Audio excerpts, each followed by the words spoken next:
जालन्यात खानावळीचा गॅस पुरवठा संपलेला आहे। इलेक्ट्रिक शेगडीसह चुलीवर स्वयंपाक सुरू आहे। गॅस टंचाईमुळे खानावळ चालक संकटात आलेला आहे। खानावळी चालकांसमोर अडचणी निर्माण झालेल्या आहेत।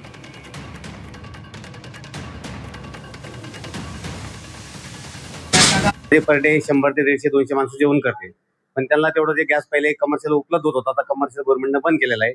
तरी माझी चुलीवर काही भट्टीवर इकडे तिकडे करून मी त्यांना ऍडजस्ट करणं चालू आहे की त्यांचे मी महिन्याचे पहिले ऍडव्हान्स घेतो, त्याच्या मला महिनाभर त्यांना जेवण पुरी नाही, मला गॅस भेटू ना भेटू पण त्यांची टायमाची किंमत राहते। माझ्या एमआयडीसी सह बंधू भाऊने कामाला जातात, त्यांना टायमाला ड्युटी जातात, त्याच्यामुळे टायमाला त्यांना जेवण देणंच पडतं मला।